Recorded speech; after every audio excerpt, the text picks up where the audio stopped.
नमस्कार दोस्तों, मैं आप सभी का एसएनसी के प्यारे से प्लेटफॉर्म पर स्वागत करता हूं।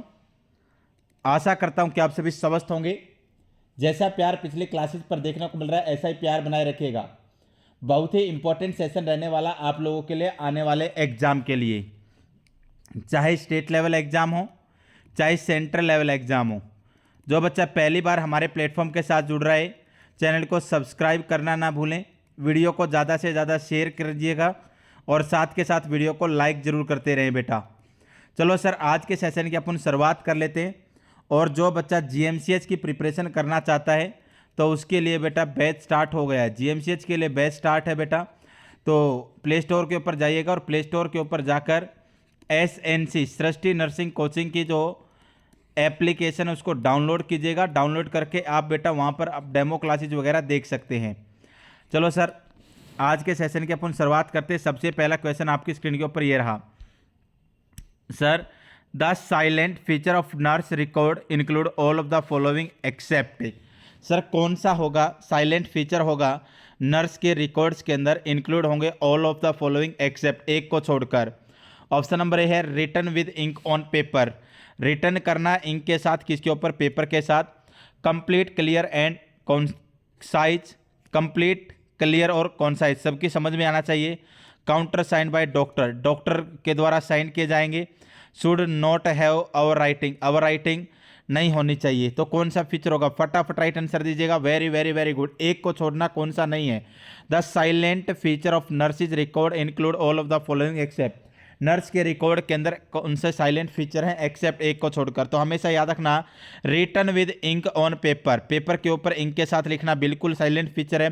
कंप्लीट, क्लियर एंड कॉन्साइज, ये भी बिल्कुल है। कंप्लीट होना चाहिए, क्लियर होना चाहिए और कॉन्साइज, जो कि सबकी समझ में आ जाए, ऐसा लिखा होना चाहिए। Counter sign by doctor, should not have overwriting, overwriting नहीं होनी चाहिए, जो एक बार लिख दिया वही काफ़ी है। Option number C right answer जाएगा, counter sign by doctor. Option number C क्या रहने वाला? राइट आंसर रहने वाला है। चलो सर, नेक्स्ट क्वेश्चन ये रहा। The ability of human body to defend itself against a pathogenic agent. Sir, body की एबिलिटी होती है, जो ह्यूमन बॉडी है, ह्यूमन बॉडी की एबिलिटी है, क्या है बेटा? एबिलिटी है क्या करने की बेटा? डिफेंड करने की, सेल्फ, इटसेल्फ, खुद को डिफेंड करने की। किसके अगेंस्ट? एक पैथोजेनिक एजेंट, एक पैथोजेनिक एजेंट से अपने आप को बचाने की जो एबिलिटी होती है उसे क्या बोलते हैं? सर, उसे अपन रेजिस्टेंस बोलते हैं क्या? उसे अपन इम्यूनिटी बोलते हैं, टॉलरेंस बोलते हैं या एडप्शन बोलते हैं? एडप्टेशन बोलते हैं। फटाफट राइट आंसर दीजिएगा। देखिएगा बेटा, अपन याद रखिएगा एक चीज़, मैं आपको टॉपिक समझा रहा हूँ और टॉपिक का नाम है बड़ा प्यारा, बड़ा सिंपल। क्या नाम है बेटा? सर, टॉपिक का नाम है, आपने सुना होगा, इम्यूनिटी। कौन सी यूनिटी बेटा? इम्यूनिटी। सर, अगर अपन इम्यूनिटी की बात करके चले, सबसे पहली बात एग्जाम के अंदर क्वेश्चन पूछा जाता है इम्यूनिटी की डेफिनेशन से। तो इम्यूनिटी की जो डेफिनेशन होती है, इम्यूनिटी की डेफिनेशन क्या होती है? इम्यूनिटी की डेफिनेशन होती है resistance power of the body. Sir, जो रेजिस्टेंस पावर होगी किसकी बेटा? बॉडी की। Resistance power of a body क्या बोला जाता है? पावर ऑफ बॉडी को बोला जाता है इम्यूनिटी। और जो इम्यूनिटी होती है बेटा वो अलग अलग प्रकार की होती है। एक होती है इननेट इम्यूनिटी। कौन सी होती है बेटा? इननेट। इननेट का मीन्स होता है बेटा वह इम्यूनिटी जो कि बाय बर्थ, बच्चे के अंदर जन्म के टाइम से ही प्रेजेंट होती है, उसे बोलते हैं innate immunity. Sir, innate immunity के अंदर भी अलग अलग आती है, जैसे कि स्पेसीज इम्यूनिटी। स्पेसीज इम्यूनिटी, हर प्रजाति की इम्यूनिटी अलग होती है। इंडिविजुअल इम्यूनिटी, हर पर्सन की, हर इंडिविजुअल की अपनी अपनी इम्यूनिटी अलग होती है। ऐसे ही एक आती है बेटा एक्वायर्ड इम्यूनिटी। ध्यान से सुनना, कौन सी बेटा? Acquired immunity. एक्वायर्ड इम्यूनिटी कब होती है बेटा? आफ्टर बर्थ डेवलप होती है। कब डेवलप होती है? आफ्टर बर्थ, जन्म के बाद क्या होती है? डेवलप होती है। कौन सी इम्यूनिटी बेटा? Acquired immunity. सर, जो एक्वायर्ड इम्यूनिटी होती है, एक्वायर्ड इम्यूनिटी दो प्रकार की होती है, टू टाइप की होती है। कौन सी इम्यूनिटी बेटा? एक्वायर्ड जो इम्यूनिटी होगी कितने टाइप की होगी? To type. सर, दो प्रकार की कौन कौन सी होगी? एक तो बेटा एक्वायर्ड इम्यूनिटी अपने को देखने को मिलती है सर एक्टिव। कौन सी बेटा? एक्टिव एक्वायर्ड इम्यूनिटी देखने को मिलेगी। और एक देखने को मिलेगी बेटा पैसिव एक्वायर्ड इम्यूनिटी। सर, जो एक्टिव एक्वायर्ड इम्यूनिटी होती है इसके अंदर ये बॉडी जो होती है क्या होती है बेटा? बॉडी क्या करती है? रोल प्ले करती है। बॉडी रोल प्ले करेगी क्या करने में? बॉडी के अंदर एंटीबॉडी को डेवलप करने में, एंटीबॉडी को डेवलप करने में रोल प्ले करेगी। पैसिव के अंदर बेटा बॉडी किसी भी प्रकार से कोई भी रोल प्ले नहीं करती है, body do not play role, body do not play role formation of antibody, antibody के फॉर्मेशन में कोई भी रोल प्ले नहीं करेगी। सर जो एक्टिव होती है, एक्टिव भी दो प्रकार की होती है, कितने टाइप की होती है, दो टाइप की होती है, एक होती है नेचुरल और एक होती है आर्टिफिशियल, नेचुरल और आर्टिफिशियल। नेचुरल के अंदर क्या होगा कि बॉडी के अंदर बेटा नेचुरली क्या गया है, कोई पैथोजन गया है, कोई पैथोजन गया है, कोई एंटीजन गया है, कोई फॉरिजन पार्टिकल गया है और उसके खिलाफ बॉडी क्या बना रही है, एंटीबॉडी बना रही है, वह होगी बेटा natural active acquired immunity. Passive के अंदर क्या होगा, पैसिव के अंदर आर्टिफिशियल, मार्केट के अंदर बना हुआ, फैक्ट्री के अंदर बना हुआ एंटीजन बॉडी के अंदर डाला जाएगा और वो एंटीजन जाकर बॉडी को स्टिमुलेट करेगा, क्या करने के लिए, एंटीबॉडी बनाने के लिए, तो वह होगी passive active acquired immunity. Sir natural active acquired immunity का बड़ा प्यारा एग्जांपल है, कोई भी डिजीज कंडीशन हो जाए जैसे कि चिकन पॉक्स, और चिकन पॉक्स का जो पॉजिटिव एजेंट होता है वेरिसोला जोस्टर वायरस, वो बॉडी के अंदर गया और उसने क्या बनवाया, एंटीबॉडी। और एंटीजेस के अंदर बेटा पैसिव के अंदर क्या होगा, हमेशा याद रखना, पैसिव नहीं नेचुरल, आर्टिफिशियल के अंदर, आर्टिफिशियल के एग्जाम्पल होता है इम्यूनाइजेशन, क्या रहता है बेटा, इम्यूनाइजेशन जो होगा वो क्या होगा, एग्जाम्पल होगा, व्या बोलते हैं सर वैक्सीनेशन। और बहुत बार एग्जाम के अंदर पूछा गया वैक्सीनेशन किसका एग्जाम्पल है, कौन सी टाइप की इम्यूनिटी का एग्जाम्पल है, तो वैक्सीनेशन जो है बेटा वो एग्जाम्पल है आर्टिफिशियल एक्टिव एक्वायर्ड इम्यूनिटी का। सर मैंने बोला पैसिव इम्यूनिटी, कौन सी इम्यूनिटी बोला बेटा, पैसिव इम्यूनिटी। सर जो पैसिव इम्यूनिटी होती है, पैसिव इम्यूनिटी भी कितने टाइप की होती है, पैसिव इम्यूनिटी भी दो प्रकार की होती है, पैसिव इम्यूनिटी भी कितने प्रकार की होगी सर, दो टाइप की होती है, सेम एज कौन कौन से की, एक तो होती है नेचुरल बेटा और एक होती है बेटा आर्टिफिशियल। मैंने बोला कि सर पैसिव इम्यूनिटी वह इम्यूनिटी होगी जिसके अंदर बॉडी किसी भी प्रकार से रोल प्ले नहीं करती है, क्या करने में, एंटीबॉडी को बनाने में। तो सर नेचुरल इम्यूनिटी के अंदर क्या होगा, नेचुरल इम्यूनिटी के अंदर अपने को देखने को मिलेगा नेचुरल पैसिव के अंदर कि सर मदर से ही डायरेक्ट बच्चे के अंदर क्या जा रही हैं, एंटीबॉडी जा रही हैं, तो बेटा बच्चे के शरीर को, बॉडी को किसी भी प्रकार से कोई भी जरूरत नहीं है क्या बनाने की, एंटीबॉडी बनाने की। तो इसके अंदर एग्जाम्पल रहेगा जैसे कि आईजीजी सुना होगा, 12 सप्ताह की प्रेगनेंसी पर प्लेसेंटल बैरियर को क्रॉस करके बच्चे के अंदर पहुंचती है, इम्यूनिटी प्रोवाइड करती। ऐसे मम्मी जब बच्चे को दूध पिलाएगी, ब्रेस्ट फीडिंग कराएगी, तो उसके द्वारा आईजीए इम्यूनोग्लोबिन ए बच्चे के अंदर जाती है। नेक्स्ट वन आर्टिफिशियल के अंदर क्या आएगा, आर्टिफिशियल के अंदर अपन बेटा जैसे कि टी टॉक्सिन, एंटी सीरा वगैरह क्या आएंगे बेटा, एंटी सीरा वगैरह किसके अंदर आएंगे, आर्टिफिशियल पैसिव एक्वायर्ड इम्यूनिटी के अंदर आएंगे। टेटनस टॉक्सोइड, डिप्थीरिया टॉक्सोइड वगैरह किसके अंदर आएंगे बेटा, ये सारे आएंगे पैसिव के अंदर। और पैसिव के अंदर भी किसके अंदर, आर्टिफिशियल के अंदर। अगर सर यहीं पर मैं और ज़्यादा अच्छे से समझाऊं, एक होती है हार्ड इम्यूनिटी, कौन सी इम्यूनिटी, हार्ड है इम्यूनिटी। हार्ड इम्यूनिटी का मीन्स होता है एक ऐसी बीमारी होती है, ऐसी डिजीज कंडीशन होती है जिसके खिलाफ कभी भी इम्यूनिटी डेवलप नहीं हो सकती, और वो बीमारी है बेटा सर टेटनस। कौन सी बेटा, टेटनस। टेटनस के खिलाफ कभी भी इम्यूनिटी बॉडी के अंदर डेवलप नहीं हो सकती। टेटनस का जो क्लोस्ट्रिडियम टेटनाई, क्लोस्ट्रिडियम टेटेनी कहाँ पर पाया जाता है बेटा, मिट्टी के अंदर। और मिट्टी को अपन बेटा ऐसा नहीं कर सकते कि मिट्टी को ही दुनिया से ख़त्म कर दे, मिट्टी कभी भी ख़त्म नहीं होगी, तो टेटनस के खिलाफ भी क्या नहीं बनेगी, बॉडी के अंदर इम्यूनिटी नहीं बनती है। तो कभी भी अगर कोई भी इंजरी होती है तो इंजरी होने के तुरंत बाद कौन सा इंजेक्शन लगवाया जाता है, टीटी का इंजेक्शन लगवाया जाता है। चलो सर, मे भी क्वेश्चन आपकी समझ में जरूर आया होगा, पल्ले बातें जरूर पड़ी होंगी। राइट आंसर जाएगा ऑप्शन नंबर सी। कौन सा राइट रहेगा, option number C. According to question option number C is the right answer. चलो सर नेक्स्ट क्वेश्चन की तरफ रुक करते हैं। नेक्स्ट क्वेश्चन ये रहा, fifth disease is also known as. Sir fifth disease किसको बोला जाता है, fifth disease is also known as. Option number A है सर मम्स को बोलेंगे क्या, ऑप्शन बी है एर्दिमा इन्फेक्टिज्म को बोलेंगे, मीजल्स को बोलेंगे, रुबेला को बोलेंगे। फटाफट राइट आंसर दीजिएगा, फिफ्थ डे या fifth disease. Fifth disease is also known as mumps, erythema, infectiosum, measles या रुबेला। एक आपने सुना होगा एट्थ डे डिजीज, कौन सी सुना होगा बेटा, एट्थ डे डिजीज सुना होगा, 8 डे डिजीज अपन बोलते हैं नियोनेटल टेटनस को बोलते हैं। एक 100 डे कफ सुना होगा, 100 डे कफ अपन बोलते हैं परट्यूसिस को, या मैं बोल के चलूँ बेटा इसी को बोलते हैं वूफिंग कफ। क्या बोलते हैं बेटा? वूफिंग कफ के नाम से भी जानते हैं, परट्यूसिस के नाम से भी जानते हैं। तो बेटा 5th disease is also known as, अपन बोल के चलेंगे ऑप्शन नंबर है बी राइट आंसर जाएगा, erythema infectiosum. Option number B is the right answer. चलो सर नेक्स्ट क्वेश्चन की तरफ रुक करते हैं। नेक्स्ट क्वेश्चन क्या रहने वाला है? नेक्स्ट क्वेश्चन ये रहा आपकी स्क्रीन के ऊपर। The role of a nurse, the role of a nurse in comprehensive management plan for depressed patient would essentially include. क्या बोला है कि एक नर्स का रोल क्या होगा कॉम्प्रिहेंसिव मैनेजमेंट प्लान के अंदर for depressed patient who would essentially include, उसके अंदर बहुत ही जरूरी है इंक्लूड करना। प्रिस्क्राइबिंग एंटी डिप्रेसेंट मेडिसिन, उसको बेटा एंटी डिप्रेसेंट मेडिसिन अपने को प्रिस्क्राइब कर देनी है। सर नर्स का रोल रहेगा कि प्रिस्क्राइब कर दे? नहीं सर, कभी भी एक नर्सिंग ऑफिसर को इतना राइट नहीं है कि वो मेडिसिन को प्रिस्क्राइब करे। नहीं, प्रिस्क्राइब की गई मेडिसिन को गिवन करने का जो अधिकार है वो एक नर्सिंग ऑफिसर को है। Sir evaluation of medical condition and course of disease, evaluate करना है। क्या करना है? इवेल्युएट करना है मेडिकल कंडीशन को एंड कोर्स ऑफ डिजीज।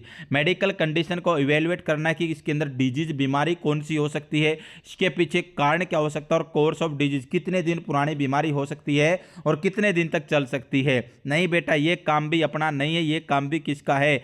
एक डॉक्टर साहब का काम है, अपना काम नहीं है, नर्सिंग ऑफिसर का ये काम नहीं है। नेक्स्ट वन बेटा, providing psychological support through cognitive behavioural therapy. Sir cognitive behavioural therapy के साथ साथ अपने को क्या करना, प्रोवाइडिंग करनी है साइकोलॉजिकल सपोर्ट। बिल्कुल बेटा ये काम अपन कर सकते हैं, नहीं कर सकते अभी जानेंगे। ऑप्शन नंबर डी है ordering the investigation for patient, patient की इन्वेस्टिगेशन के लिए ऑर्डर देना है। अरे नहीं, ऑर्डर देने है, ऑर्डर अपन किसको दे सकते हैं? बैरर और स्वीपर को ऑर्डर दे सकते हैं ना, अपने जूनियर्स को ऑर्डर दे सकते हैं। नर्सिंग ऑफिसर कभी भी बेटा किसी क्लाइंट के रिगार्डिंग इन्वेस्टिगेशन के पर्पज के रिगार्डिंग ऑर्डर नहीं देगा, ऑर्डर देगा तो डॉक्टर देगा। ऑप्शन नंबर 4 भी किसकी तरफ इंडिकेट कर रहा है? डॉक्टर की तरफ इंडिकेट कर रहा है। नर्स का काम क्या होता है? मैं बार बार बोलता हूं, एक नर्सिंग ऑफिसर का करते हुए क्या होता है, कार्य क्या होता है? क्लाइंट की अपने को पोजीशन को चेंज कराना है to prevent from a bed sore है। और बेटा अपन क्या दे सकते हैं? फ्री का ज्ञान दे सकते हैं, और फ्री का ज्ञान देंगे और फ्री का ज्ञान अभी क्या दे सकते हैं? साइकोलॉजिकल सपोर्ट क्लाइंट को दे सकते हैं। कौन सी सपोर्ट बेटा? साइकोलॉजिकल सपोर्ट अपन दे सकते हैं। तो राइट आंसर कौन सा जाएगा सर? राइट आंसर रहेगा option number B, sorry option number C is the right answer. Providing psychological support through cognitive behaviour therapy, उसको समझाना है, उसको बुझाना है, उसको बातें बुलानी है, अपने को ये काम करना है। कॉम्प्रिहेंसिव मैनेजमेंट प्लान रहेगा डिप्रेस्ड पेशेंट के लिए। सर एंटी डिप्रेसेंट अपन नहीं लिखेंगे, डॉक्टर लिखेगा। इवेल्युएशन करेगा मेडिकल कंडीशन और कोर्स ऑफ डिजीज कौन करेगा? डॉक्टर करेगा। नेक्स्ट क्वेश्चन ये रहा, the main aim of nursing care plan for assisted mobility at bed side would be. Sir main aim क्या होगा नर्सिंग केयर प्लान का फॉर असिस्टेड मोबिलिटी, किसको असिस्ट करने के लिए? मोबिलिटी को at bed side would be. Option number A है perform active and passive range of motion exercise daily. Perform करवानी है कौन सी बेटा? Active and passive range of motion exercise daily. Promote independence during exercise and activities. Sir promote करना, उसको आज़ाद छोड़ना है कब बेटा? एक्सरसाइज और एक्टिविटीज के दौरान। बोथ ए एंड बी या नन ऑफ दिस, इनमें से कोई भी नहीं। क्वेश्चन को ध्यान से समझने की कोशिश कीजिएगा कि सर मेन एम क्या होगा नर्सिंग केयर प्लान का for assisted mobility at bed side. Bed side खड़ोकर बेटा अपन क्या करें? नर्सिंग केयर प्लान का मेन एम क्या होगा मोबिलिटी के दौरान? परफॉर्म करवानी है बिल्कुल बेटा एक्टिव और passive range of motion exercise daily. Sir promote independence during exercise and activity, बिल्कुल बोथ ए एंड बी, बिल्कुल राइट आंसर जाएगा both A and B is the right answer. Next question आपकी screen के ऊपर ये रहा,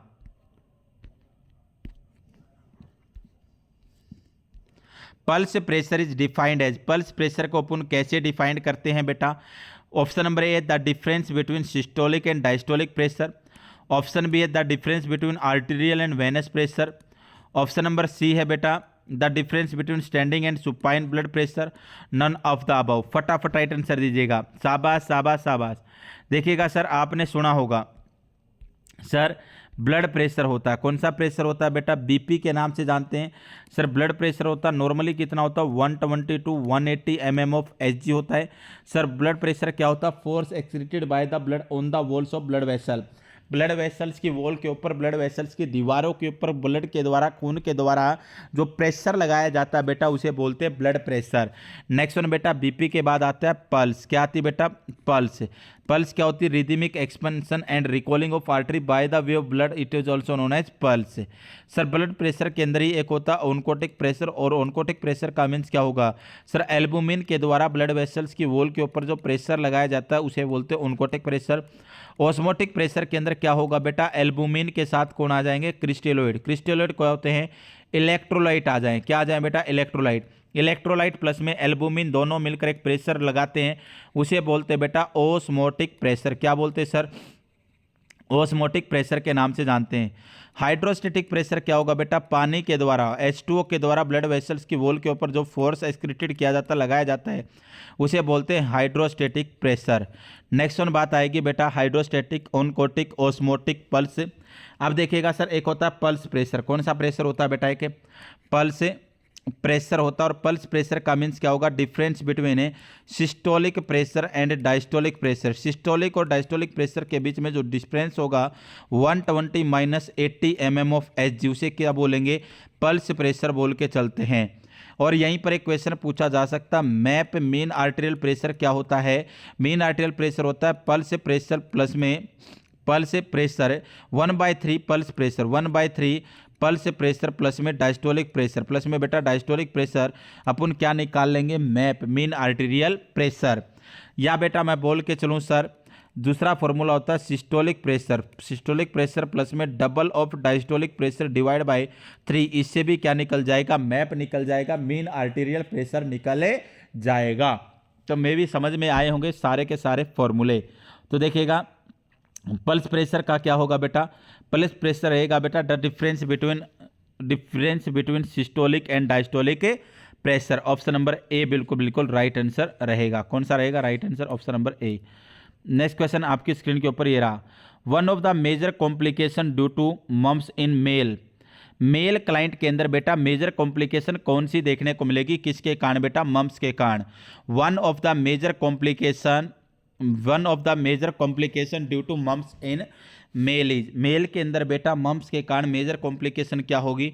option number A है बेटा वीकनेस देखने को मिलेगी, कमजोरी आएगी, ईयर एक कान में दर्द होगा, स्टेरिलिटी होगी, या मेनिंजाइटिस अपने को देखने को मिलेगा। शाबाश शाबाश शाबाश, फटाफट राइट आंसर दीजिएगा। मम्स के पीछे कनपेड बोलते हैं, तो हमेशा याद रखना मम्स के कारण मेल क्लाइंट के अंदर बेटा अपने को देखने को मिलेगी कौन सी लिटी? स्टेरिलिटी अपने को देखने को मिलेगी। ऑप्शन नंबर सी बिल्कुल बिल्कुल राइट आंसर रहेगा। कौन सा बेटा? ऑप्शन नंबर सी बिल्कुल बिल्कुल राइट आंसर रहेगा, स्टेरिलिटी। नेक्स्ट क्वेश्चन ये रहा, in which part of a fallopian tube fertilization take place. Sir fallopian tube का कौन सा पार्ट होता है जहां पर अपने को फर्टिलाइजेशन देखने को मिलता है? जहां पर बेटा स्पर्म एंड ओवम में दोनों क्या होते हैं? मीटअप होते हैं, और मीटअप होकर क्या करते हैं? नेक्स्ट जनरेशन की स्टार्टिंग करते, शुरुआत करते हैं। इनफंडिबुलम बोलेंगे, इस्थमस बोलेंगे, एम्पुला बोलेंगे, इंटरस्टिशियल पार्ट बोलेंगे। देखिएगा बेटा सबसे पहले सबसे इंपॉर्टेंट बात, सर आपने सुना होगा फेलोपियन ट्यूब के बारे में। सर जो फेलोपियन ट्यूब होती, कौन सी ट्यूब होती है बेटा? फेलोपियन ट्यूब होती है। फेलोपियन ट्यूब को अन्य किस नाम से जानते हैं? फेलोपियन ट्यूब को ओविडक्ट के नाम से जानते हैं, सर यूट्राइन डक्ट के नाम से जानते हैं, सेल्फिंगिस के नाम से जाना जाता है। अगर फेलोपियन ट्यूब को रिमूव करते तो उस टर्म को बोलते हैं सेल्फिंगजेक्टोमी। क्या बोलते हैं? सेल्फिंगजेक्टोमी के नाम से जानते हैं। नेक्स्ट वन बेटा, जो फेलोपियन ट्यूब होती है उसकी टोटल जो लेंथ होती है 10 सेंटीमीटर होती है। इसके 4 पार्ट होते हैं, एक होता है इंटरस्टिशियल। कौन सा होता है बेटा? इंटरस्टिशियल होता है। इंटरस्टिशियल को बोला जाता है बेटा इंट्राम्यूरल। क्या बोला जाता है सर? इंट्राम्यूरल बोला जाता है। एक होता है बेटा इसका पार्ट होता है इस्थमस। कौन सा मस? इस्थमस। एक होता है बेटा एम्पुला। कौन सा पुला? एम्पुला होता है। और एक इसका पार्ट होता है बेटा इनफंडिबुलम। कौन सा होता है? इनफंडिबुलम होता है। टोटल 4 पार्ट होते हैं किसके बेटा? फेलोपियन ट्यूब के। कौन कौन सा होता है? इंटरस्टिशियल होता है सर, इंट्राम्यूरल भी बोलते हैं, इस्थमस होता है और एम्पुला होता है और इनफंडिबुलम होता है। सर अगर अपन बात करके चले सबसे ज़्यादा जो चांसेस होते हैं क्या होने के? फर्टिलाइजेशन होने के, वो कौन से पार्ट के अंदर होते हैं? एम्पुला पार्ट के अंदर होते हैं। एम्पुला पार्ट सबसे लार्जेस्ट पार्ट होता है फलोपियन ट्यूब का। सर 5 सेंटीमीटर इसकी लेंथ होती है। दूसरे नंबर पे 2.5 सेंटीमीटर जो लेंथ होती है वो इस्थमस की होती है, और इंटरस्टिशियल या इंट्राम्यूरल की होती है बेटा 1.25 सेंटीमीटर, और इनफंडिबुलम की भी होती है सर 1.25 सेंटीमीटर लेंथ होती है। सर सबसे छोटा जो पार्ट होता है वो होता है इनफंडिबुलम। इनफंडिबुलम कितना होगा बेटा? इसका जो डायमीटर होगा 1 mm होगा और इसका होगा 6 mm डायमीटर देखने को मिलेगा। ने भी ये सारी बातें आपके पल्ले जरूर पड़ी होंगी, समझ में जरूर आई होंगी। चलो सर, अगर नेक्स्ट वन, अगर इसकी स्टडी करनी होती है तो इसको बोलते हैं सेल्फिंगोग्राफी। क्या बोलते हैं? सेल्फिंगोग्राफी। तो राइट आंसर जाएगा एम्पुला। नेक्स्ट वन इंपॉर्टेंट बात, एक चीज और हमेशा याद रख लेना, जो इस्थमस होता है ना बेटा, इस्थमस बॉडी के अंदर 3 जगह पाया जाता है। कितनी जगह पाया जाता है? बॉडी के अंदर 3 जगह पाया जाता है। कौन बेटा? इस्थमस। सर 3 जगह कहाँ कहाँ पर? 1, 2 और 3। एक तो पाया जाएगा अभी पड़ा फैलोपियन ट्यूब, एक पाया जाता है कौन से रस के अंदर बेटा? यूट्रस के अंदर, और एक पाया जाएगा बेटा ये थायराइड ग्लैंड के अंदर। किसके अंदर? थायराइड ग्लैंड को 2 ग्लैंड होती हैं सर, दोनों ग्लैंड को जोड़ने का काम करता है, बटरफ्लाई शेप की जो ग्लैंड होती हैं उनको जोड़ने का काम करता है कौन बेटा? इस्थमस। कौन सा मस? इस्थमस। चलो सर नेक्स्ट क्वेश्चन की तरफ रुक करते हैं। Who is known as father of aseptic surgery? Sir aseptic surgery के फादर कौन है? किसके फादर बेटा? एसेप्टिक सर्जरी के फादर कौन है sir? Who is known as the father of aseptic surgery? Sir option number A है सर हिपोक्रेट्स हैं, ऑप्शन नंबर बी है Louis Pasteur, option number C Joseph Lister है, ऑप्शन नंबर डी है Selman वक्समान है। फटाफट राइट आंसर दीजिएगा। देखिएगा यहाँ पर मैं एक बार आपको फादर्स बता देता हूँ। जैसे कि बेटा सबसे पहले बात करके चलें, अपना बड़ा प्यारा और मज़ेदार सब्जेक्ट होता है एनाटोमी। कौन सा टोमी बेटा? एनाटोमी। सर एनाटोमी के फादर कौन है? हमेशा याद रखना, एनाटोमी के फादर हैं बेटा, सर अगर आपसे पूछ लिया जाए एनाटोमी के फादर कौन है? एंड्रस वेसेलस। कौन है बेटा? Andreas Vesalius is the father of anatomy. Sir आपसे क्वेश्चन पूछ लिया जाए फिजियोलॉजी के फादर कौन है? तो फिजियोलॉजी के फादर हैं बेटा, आंसर दे के आना क्लाउड बर्नर्ड। क्या आंसर दे के आओगे? Cloud Bernard. एनाटोमी के एंड्रस वेसेलस, फिजियोलॉजी के क्लाउड बर्नर्ड। सर मेडिसिन के आपसे फादर पूछ लिया जाए, मेडिसिन के फादर कौन है सर? मेडिसिन के फादर हैं बेटा हिपोक्रेट्स। कौन है बेटा? हिपोक्रेट्स फादर हैं। अगर आपसे इंडियन मेडिसिन के फादर पूछ लिया जाए, इंडियन मेडिसिन के फादर कौन है? तो इंडियन मेडिसिन के फादर हैं चर्क। कौन है बेटा? चर्क। नेक्स्ट वन आपसे क्वेश्चन पूछ लिया जाए सर्जरी के फादर कौन है? तो सर्जरी के फादर हैं बेटा सुश्रिता। कौन सी रीता बेटा? सुश्रिता।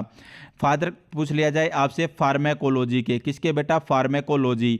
और फार्मेकोलॉजी के फादर हैं बेटा ओसवर्ल्ड स्किम्डबर्ग। ओसवर्ल्ड स्किम्डबर्ग। आपसे क्वेश्चन पूछ लिया जाए इंडियन फार्मेकोलॉजी के फादर कौन है? तो आंसर दे के आना है बेटा रामनाथ चोपड़ा। रामनाथ चोपड़ा जी किसके फादर हैं? इंडियन फार्मेकोलॉजी के। सर फादर पूछ लिया जाए सेल, सेल के फादर रॉबर्ट हुक के। नेक्स्ट वन बेटा आपसे क्वेश्चन पूछ लिया बैक्टीरियोलॉजी, बैक्टीरियोलॉजी के फादर कौन है सर? बैक्टीरियोलॉजी के फादर है बेटा रॉबर्ट कोच। कौन है बेटा? Robert Koch. आपसे क्वेश्चन पूछ लिया जाए माइक्रोबायोलॉजी, माइक्रोबायोलॉजी के फादर कौन है? हमेशा आंसर दे के आना है एंटोनी वैन लीवनहुक है। मॉडर्न फादर कौन है बेटा? मॉडर्न फादर है लुइस पास्चर। नेक्स्ट वन आपसे क्वेश्चन पूछ लिया जाए साइकेट्रिक के फादर कौन है? साइकेट्रिक के फादर हैं बेटा जॉन सी रेल। कौन है बेटा? John C Rail. Sir next one अगर आपसे क्वेश्चन पूछ लिया जाए मॉडर्न फादर कौन है? साइकेट्रिक के मॉडर्न फादर कौन है? तो हमेशा आंसर दे के आना है बेटा फिलिप पेनेल। क्या आंसर दे के आना है? फिलिप पेनेल जी जो है ना, फिलिप पेनेल जी हैं जो साइकेट्रिक के मॉडर्न फादर हैं। इंडियन साइकेट्रिक के फादर आप लोगों से पूछ लिया जाए तो आंसर दे के आना है डॉक्टर विद्यासागर। कौन है बेटा? डॉक्टर विद्यासागर जी। डॉक्टर विद्यासागर जी हैं इंडियन साइकेट्रिक के फादर हैं। आपसे क्वेश्चन पूछ लिया जाए पीडियाट्रिक के फादर कौन है? तो पीडियाट्रिक के फादर है एब्राहिम जैकोबी। कौन है बेटा? Abraham Jacobi. आपसे क्वेश्चन पूछ लिया जाए मॉडर्न पीडियाट्रिक के फादर कौन है? नील्स वॉन बेस्ट रोशनस्टीन है बेटा। आपसे क्वेश्चन पूछ लिया जाए इंडियन पीडियाट्रिक के फादर कौन है? तो हमेशा आंसर देना जॉर्ज कोहिलो। जॉर्ज कोहिलो। आपसे क्वेश्चन पूछ लिया जाए first Indian paediatrician, first Indian paediatrician, पहले भारतीय पीडियाट्रिशियन कौन है? तो आंसर देना है बेटा कश्यप्पा। कौन है बेटा? कश्यप्पा है। कौन है सर? कश्यप्पा। नेक्स्ट वन आपसे क्वेश्चन पूछ लिया जाए, father of public health, public health के फादर कौन है बेटा? कोलेरा। कौन है बेटा? कोलेरा। आपसे क्वेश्चन पूछ लिया जाए, फादर ऑफ गायनेकोलॉजी, गायनेकोलॉजी के फादर कौन है बेटा? आनंदीबाई गोपाली राव, आनंदीबाई गोपाली राव। अगर आपसे क्वेश्चन पूछ लिया जाए, फर्स्ट इंडियन गायनेकोलॉजिस्ट, पहली भारतीय गायनेकोलॉजिस्ट कौन थी? आंसर देना है आनंदीबाई गोपाली राव। आंसर क्या देना है? आनंदीबाई गोपाली राव। अगर आपसे क्वेश्चन पूछ लिया जाए बेटा कि पब्लिक हेल्थ के कौन है सॉरी बेटा, पब्लिक हेल्थ के फादर कौन है? पब्लिक हेल्थ के फादर है बेटा कोलेरा। कौन है बेटा? कोलेरा।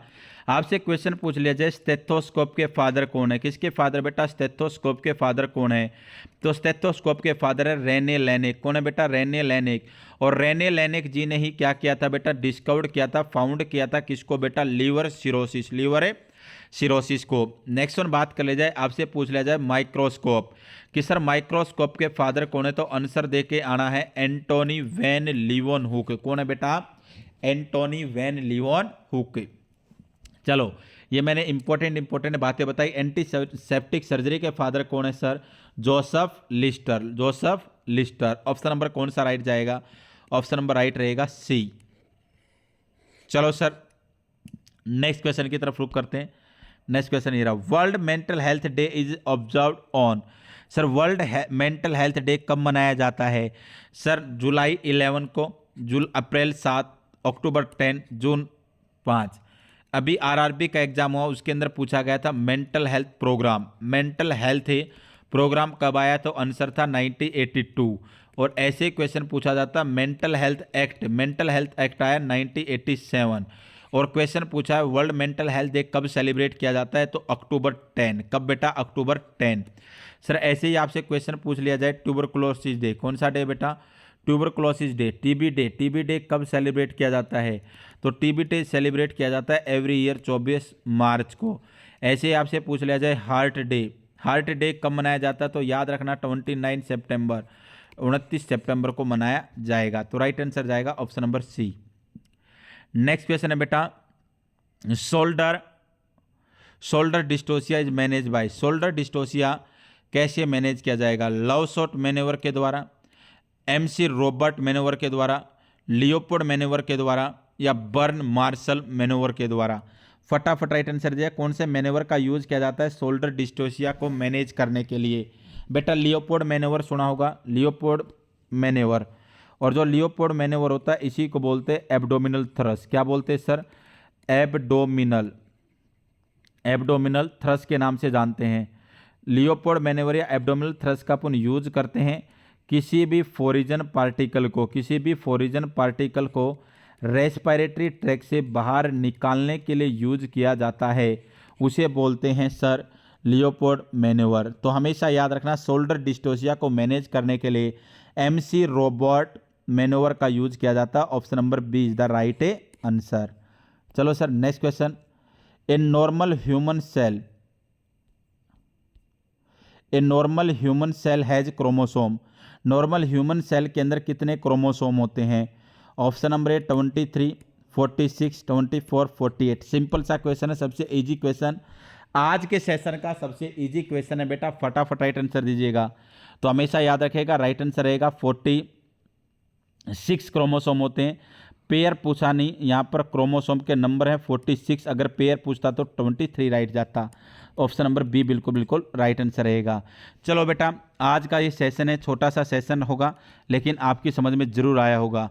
और बेटा बहुत ही अच्छी खबर आप लोगों के लिए भी और पूरे देशवासियों के लिए है कि सर जो भारत पाक का युद्ध चला हुआ था, भारत पाकिस्तान का जो युद्ध चला हुआ था सर, उसकी क्या हो चुकी है? समाप्ति हो चुकी है, उसकी समाप्ति हो चुकी है। बहुत ही शुभ समाचार है आप सभी के लिए भी बेटा, पूरे भारतवर्ष के लिए बहुत ही शुभ समाचार है, क्योंकि बेटा युद्ध से कुछ नहीं होना था, युद्ध से नुकसान होना था, अर्थव्यवस्था सारी चीज़ों का नुकसान होना था। किसी तरफ देख लेना, जान जोखिम का, पैसों का, हर चीज़ का नुकसान होना था।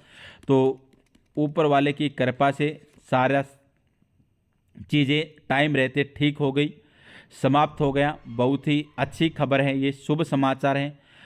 अगर ऐसा ना होता, लंबा युद्ध चलता, तो बेटा बहुत ज़्यादा परेशानियां देखने को मिल सकती थी। तो आज के सेशन को अपन यहीं पर समाप्त करते हैं। मे भी सेशन आपको समझ में ज़रूर आया होगा, सेशन छोटा रहा होगा लेकिन समझ में ज़रूर आया होगा। अगर वीडियो आपको पसंद आई हो और आपने चैनल को अभी तक सब्सक्राइब ना किया और वीडियो को लाइक नहीं किया हो तो बेटा वीडियो को लाइक करने का कार्य ज़रूर करें। कल फिर मुलाकात होगी इसी समय के ऊपर। आप सभी का जुड़ने के लिए बहुत बहुत धन्यवाद।